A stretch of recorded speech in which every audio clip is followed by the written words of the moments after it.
Oi pessoal, a gente é do canal História ou Barbárie, eu sou a Daiane. Eu sou o Daniel. Eu sou o Gladson. E o tema de hoje é Inquisição, o controle da sexualidade no Brasil colônia. Ih, rapaz. Vem com a gente.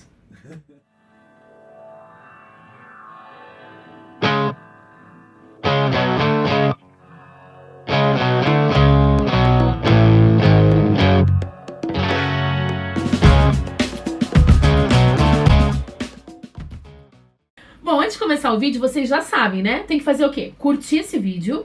Ativar o sininho e se inscrever no canal para ficar a Isso. par das nossas atualizações aí. E claro, né, compartilhar com a galera, principalmente esse vídeo, porque esse vídeo ó, vai bombar no grupo do Zap da família. Manda pra aquele tio, sabe aquele tio que você detesta? Aquele tio conservador que vive te enchendo o saco? É a tua vingança, manda esse vídeo pra ele. Mas assim, nós não garantimos, depois não vem reclamar com a gente se você não conseguir passar o Natal com a família, né? Ou pelo outro lado, você não quer passar o Isso. Natal com a família? Manda o vídeo. Brincadeiras à parte, pessoal, mas é sério. Sobre o que a gente vai discutir nesse vídeo, né? A gente ultimamente no Brasil tem vivido, né, algumas coisas que a gente fala, meu Deus, que bizarro, né?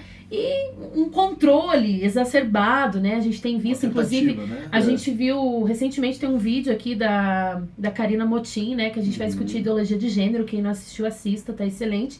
Que a gente vai falar justamente também daquele episódio que aconteceu recentemente na Bienal, de censurar um livro porque tinha um beijo gay, né? E vários outros exemplos que a gente está tendo nos últimos tempos de tentativa de controle sobre o corpo, sobre a sexualidade das pessoas, né? Sim. E aí tem gente que tá achando que isso é super novo, né? E tem gente que tá achando também que esse controle é medieval, né? E não é medieval, quer dizer, é medieval, mas não é só medieval, né? É, Você pode lembrar e disso. é bem legal isso, porque o vídeo de hoje a gente vai mostrar, então, como que se deu esse controle da sexualidade durante o Brasil colônia, então já na modernidade, Exato. né, na era moderna. Exato. E é sobre isso que a gente vai falar, né? Como que a Inquisição vai... O que ela vai censurar e como é que vai ser isso. Como ela vai tentar censurar. É. Porque graças a essas coisas são difíceis de serem controladas, né? Ufa! Bom, e pra começar, a gente não pode deixar de falar sobre o contexto, né? Clássico. E, para falar de Inquisição, a gente precisa, então, retomar rapidamente o que foi a Reforma Protestante e a Contra-Reforma. Daniel Nodari, fale para nós sobre a Reforma Protestante. Bom, a Reforma Protestante, né, rapidamente, foi aquele momento histórico, né, início do século XVI, ali em 1500 e bolinha, aonde o Martinho Lutero, né, o nome mais importante desse momento, vai criticar a Igreja Católica e logo depois, né, vai criar a sua igreja, né, a chamada Igreja Luterana, o que vai desencadear, então, o surgimento de várias outras igrejas pela Europa, uma mudança, né, no cristianismo europeu. E isso vai gerar uma reação, né? Então Claro. a Igreja Católica vai buscar criar uma resposta para essa reforma protestante, que é a Contra-Reforma. Aqui da história os nomes são criativos também, né? Então a Contra-Reforma vai buscar tentar corrigir alguns desvios que existiam dentro da Igreja Católica, e o principal é Não perder reafirmar fiéis. isso, e reafirmar os a dogmas. doutrina, exato. Isso. Ela não muda nisso, ela não Exatamente. volta atrás. A gente tá né? certo. A gente Por tá exemplo, certo, exatamente. Eu acho que o exemplo mais interessante é Lutero diz que tem que traduzir a Bíblia e vai lá e traduz a Bíblia. A igreja fala, não, tem que ser em latim. Isso. Não vou mexer nada nisso aqui, tá ok? Tá? Vai continuar igual. E tem todo, né, nessa Contra-Reforma, essa coisa de você conseguir manter e conquistar novos fiéis. Sim. Né? Porque também aí é a época, né, Das grandes navegações. E aí os caras vão ver no novo mundo, como eles chamavam, né, a América, uma possibilidade de você conseguir novos devotos, né? Novos fiéis. Que era meio uma balança, né? Já que a gente tá perdendo aqui na Aqui, Europa, a gente investir ganha lá, exato, desse lado. né? Para isso que é criada a Companhia de Jesus. Isso mesmo. Os jesuítas são criados nesse Bem contexto. lembrado. Bom, então, diante desse contexto, né, também uma das medidas, podemos dizer assim, da Contra-Reforma foi a criação do Santo Ofício, né, do Tribunal do Santo Ofício, que era o quê? Isso era um órgão, né, meio eclesiástico, meio jurídico, meio policial, era uma mistura de instituições ali, que era para ter esse poder de coerção mesmo, né? Ele podia prender, ele podia... Fiscalizar e punir, né? qualquer um que rompesse, que desafiasse, que questionasse algum dogma da Igreja Católica. O chamado de herege, né? Então, o que era o herege? Era aquele que, Pecador. segundo a igreja, ou segundo o olhar da igreja, é um pecador, que ele fez alguma coisa contra, né, os dogmas e tal. Mas não é só o cara que comete um erro, um desvio. É o cara que tem uma consciência, que ele tá sabendo que ele tá fazendo uma coisa errada, assim, né? Então, ele faz propaganda, ele defende aquilo. Tanto que uma das questões que a Inquisição buscava era buscar arrependimento. O cara se arrepende, ele tem uma chance de voltar atrás. Isso. Tanto é que as coisas, que a Inquisição matava todo mundo. Não, né? É bem assim. Havia, sim, obviamente. Houveram mortes. Exato, mas a ideia era que ele se arrependesse, né? Que ele admitisse o pecado, né? E, enfim, tinha essa lógica, né? De você julgar o cara e fazer ele voltar atrás. E acho que os casos mais famosos, que um dia a gente vai fazer um vídeo, né?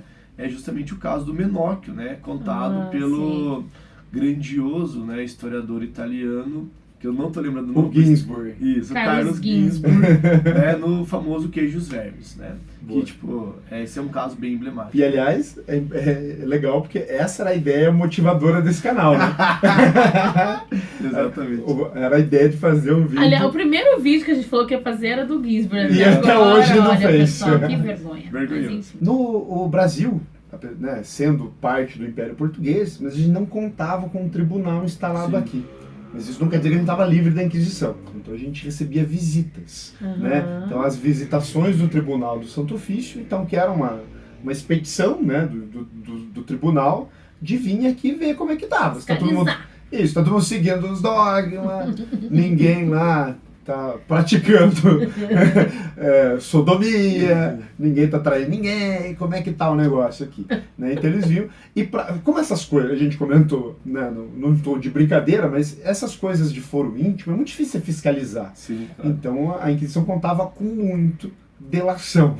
Tinha a delação. Dedo duro. Isso, os dedo duro. Quem tá comendo quem é? Conta pra nós. E a primeira data dessas visitas inquisitoriais aqui no Brasil foi de 1591 a 1594. Foi a primeira vez que eles vieram e ficaram aí esses 4 anos aí, né? E era um momento de tensão, né? Sim, muito. Porque você tem outros casos, tem, por exemplo, os cristãos novos, galera que tinha acabado de se converter, né, judeus, e daí você fica receoso, porque, e agora? Será que eu estou fazendo certo? Isso que eu posso perder? Tinha denúncia falsa, tinha um monte de coisa que atormentava. Mas assim, é interessante só mencionar que do Império Português, né, que enfim tinha diversas colônias, o Brasil, segundo os estudiosos, foi o lugar que foi mais ameno, assim, sabe? Que o Tribunal de Santa Inquisição foi mais relax, digamos assim, né? Mas não porque deixavam solto. Não, foi por incompetência. Porque era difícil chegar aqui. Era difícil chegar aqui, não difícil. tinha funcionário suficiente, E né? assim, né? Era uma colônia gigantesca. Exato, o tamanho também, claro. Então aqui. Isso dificultava você ter esse controle, né? Mas eles tentavam. Claro que tentavam. E aí é que eles pediam, né, porque as pessoas denunciassem. E grande parte dos julgamentos que teve aqui, né, foi justamente por causa de denúncias, né? Mas além das denúncias, tinha uma outra coisa interessante que eu acho que vale mencionar, que chamava-se Tempo da Graça. O que era isso? Logo que o tribunal chegava, você tinha 30 dias, né, um mês então, que as pessoas podiam vir por conta própria contar dos seus pecados, né, dos seus delitos. E aí, se a pessoa fizesse isso, ela tinha uma punição muito mais branda, né? Que era rezar umas Ave Marias. Ou no máximo, né, tinha algumas punições públicas, assim, tipo de constrangimento, de humilhação pública, mas nada muito grave, né? O cara era carregado com uma velhinha na mão, então dava a volta mundo na sabia, praça. Assim. O cara tá com a velhinha na mão, fez alguma... né? Então eram esses constrangimentos públicos, assim, mais leve, digamos assim. Então algumas pessoas também se aproveitaram disso, assim, não, vou lá contar pra...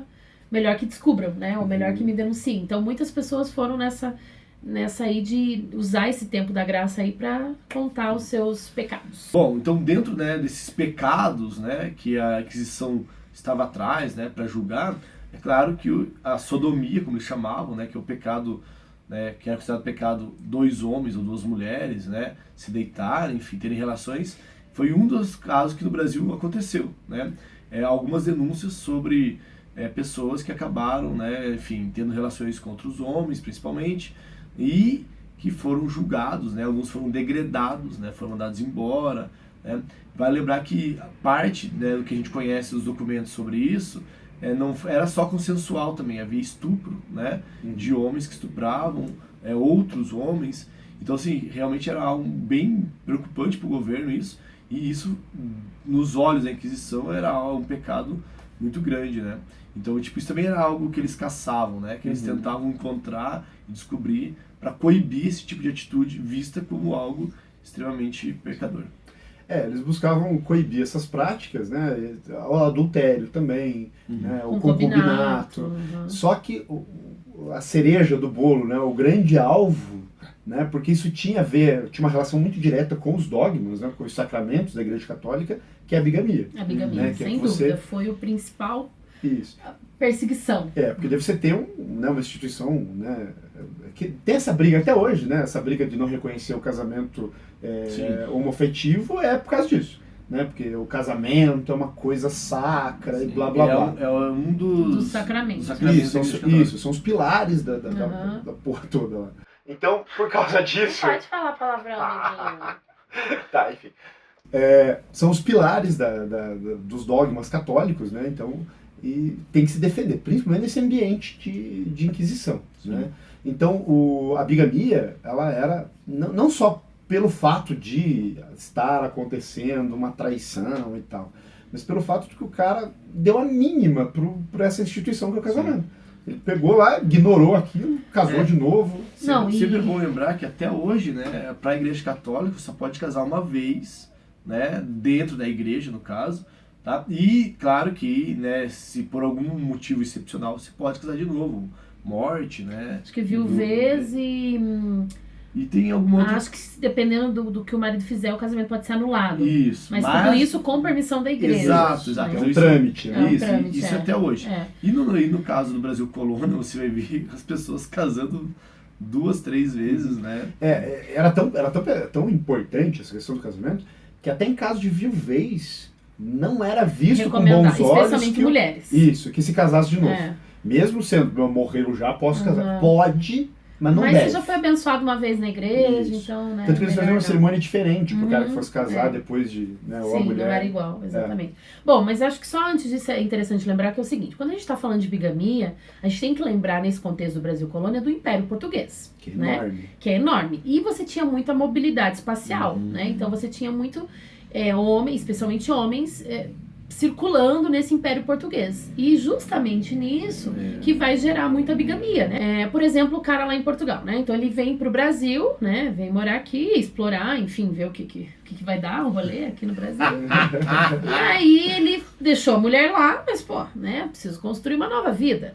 E ele pode fazer isso por vários motivos. Ele pode fazer isso porque ele quer o dote, ou ele pode fazer isso justamente porque ele quer estar dentro, né, da norma, ser como as outras pessoas. Então, casar é uma forma também de você atingir um estado social, né, de você ser aceito e tal. Então, tinha vários motivos pro cara fazer isso. E eles faziam, né? E daí não era difícil. Você arranjava lá testemunhas falsas, você falsificava a carta. Isso, mas é isso que tá a grande sacada, né? Tipo, tinha que fazer isso, tinha que falsificar pra provar que você não era casado. E é isso que chamou a atenção e atraiu a Inquisição. E era isso que revoltava a igreja, né? Porque, poxa, foi exatamente isso que você falou. Foi algo pensado, né? O cara sabia o que ele estava fazendo. Porque não é só uma... É uma mentira. Isso, não é essa, a carne é fraca. Isso era perseguido pela Igreja Católica, mas principalmente esses erros masculinos eram relevados, assim. Né? A carne é fraca, a traição tá de boa. Não pode, mas ok. Mas agora, você mentir, falsificar documentos, né, para poder manipular a igreja, né? Isso. É um pecado mesmo, né? É um pecador. É uma afronta. É uma afronta. Só ressaltando também que a maioria desses casos de... os estudos aqui do Brasil desse início, nessa primeira visita inquisitorial, constatou que tinham 37 casos de bigamia, né? Sendo que mais de 80% era de homens, né? Então a grande maioria, justamente por essa coisa da mobilidade espacial que a gente comentou. Porque essa mobilidade ela é masculina, né? Ela é masculina, as mulheres, sem dúvida. Tem dois lados, né? O cara vai viajar, ele vai sair da metrópole e vem para a colônia, ele não leva a mulher ou porque ele já está com más intenções, mas às vezes não, às vezes é porque Não é dá. perigoso. Não, claro, não todo, era simples, né? É complicado trazer. Então às vezes o cara deixava. Só que ele não conseguia voltar por N fatores. Assim. E daí criava um embrólio, porque o cara tentava criar uma vida nova, porque ele, sabe, não vou voltar mais e tal. E a mulher também, né? Ela ficava lá sem notícia do cara, vou casar de volta, o cara morreu. Exatamente. Então às vezes nem é por maldade, mas é por a igreja não tá nem aí, né? Exato. Para a igreja católica isso virava um pecado. Exato. Eles chamavam de suspeitos de fé, né?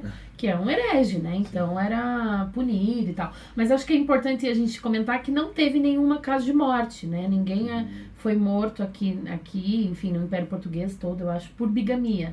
Né? Foram açoitados, humilhados, alguns foram degradados para outros países, mas ninguém morreu por isso. A estratégia do degredo era separar os bígamos, né? Também, Exatamente. Tá errado e tal, Você vai pra arrependei-vos e cada um para um lado. Para garantir que, né, não vão voltar de novo.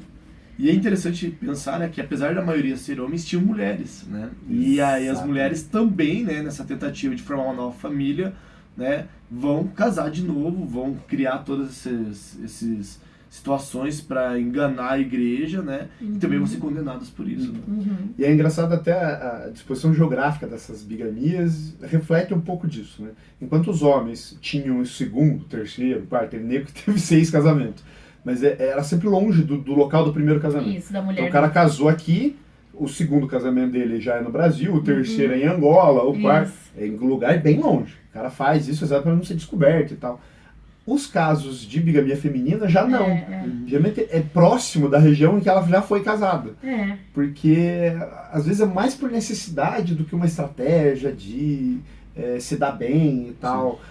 Às vezes é fugir do marido que agride, que espanca e tal, de uma situação ruim, ela vê nisso um escape. Né? Então, às vezes, essa distribuição geográfica é emblemática nesse sentido. Inclusive, os documentos, né, as fontes históricas para estudar isso, que são essas fontes inquisitoriais, tem a fala, né, quando as mulheres, enfim, os homens iam ser interrogados pela Inquisição, e algumas das falas das mulheres vai muito nessa direção.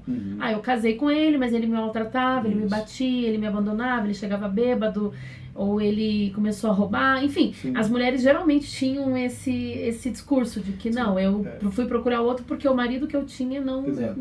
E é uma sociedade que você não tem divórcio. Sim, como que a mulher vai sair dessa situação? E para a igreja católica nada disso importava. Exato. O que importava era o sacramento do matrimônio. Mas é muito interessante a gente pensar nessas mulheres, né? O quanto ato de coragem, de ousadia, né? Porque você transgredir toda essa regra, e não só a regra, mas a questão da religião, que era o mais forte nesse momento. Você vai abandonar a sua vida. É muita né? coragem, você tem que mudar né? de vida, você tem que mudar de nome, você tem que mudar tudo. Exato, você vai reinventar uma história mas pra aí, você. Aí você pensa, né? Tipo, o sofrimento que essa mulher tinha, né? Pra ela chegar a fazer isso. Exatamente. E o interessante de tudo isso que a gente falou, especialmente nesse caso das mulheres, obviamente elas eram exceção, né? Mas, ao mesmo tempo, mostra também como que essa tentativa, né, da igreja, ou por vezes do Estado, né, de querer virar algo de cima para baixo, né, de querer impor as coisas na vida das pessoas, especialmente no seu fórum íntimo, né? Sim. E como que isso, cara, é uma cilada, né? Porque as pessoas sempre vão buscar formas de transgredir, de resistir, de burlar, né? Porque não tem como, tem coisas que você não consegue controlar, né? Não é tão simples assim. E é muito legal ver como que essas resistências, elas são constantes na história, né? Sim, claro. Mesmo uma sociedade extremamente moralista como era aquela, né? No sentido de isso era um pecado muito grande e tal, mesmo assim as pessoas faziam, né? E tem essa questão de ligações afetivas mesmo, né? Rolava de você despertar essa paixão por outra pessoa, e aí? Até porque no momento em que os casamentos muitas vezes eram escolhidos pela família, né? É uma outra configuração de casamento. Às vezes acontecia isso, o fator amor, né? Que às vezes aquele casamento que você teve foi arranjado, aquela pessoa era um estranho pra você, e aí você encontra alguma outra pessoa que não, esse né? Bateu o sentimento. Então, por N motivos, né? Uma coisa muito complexa, assim, né? Mas o que a gente quis mostrar com esse vídeo, então, é como que desde o Brasil colônia, né? A gente já vai ter momentos em que, nesse caso, a religião, né? Vai tentar ali... controlar o foro íntimo das pessoas, né? E que, infelizmente, a gente está em 2019 e a gente vê coisas muito similares a isso, né? É bizarro. Por mais que Pode tenha ser mínimo. tem pessoas que fazem, não, mas no foro íntimo lá na sua casa pode, mas no shopping não pode. Mano, sério? Quer dizer, como não pode? Né? Então, assim, é uma tentativa de controlar a vida íntima da pessoa, não importa onde ela esteja, né? Exato.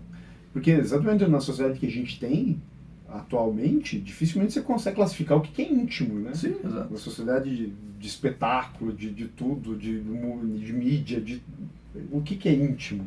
Né? Como é que você quer trancar essa parte da vida da pessoa num lugar que ninguém veja? Exato. Isso não existe. Na verdade, você não quer aceitar, aí você cria esse imbróglio para dizer que não, tudo bem, desde que eu não enxergue. Então quer dizer que não tá tudo bem.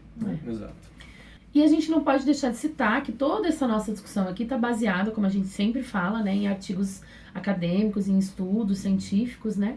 E sobre o Brasil Colônia, tem alguns nomes, assim, que são coringas, né? Que falar de Brasil Colônia, a gente tem que ler esses caras, Principalmente né? quando trata de religiosidade, sexualidade. Isso, essa coisa mais cultural, né, e tal, social, cultural. Então, a gente quer citar o Luiz Motti, o Ronaldo Vanfas, a Laura de Mello e Souza, e especialmente esses da bigamia, a gente leu uma autora chamada Michele Trujillo Assunção. Desculpe se estiver errado. Né?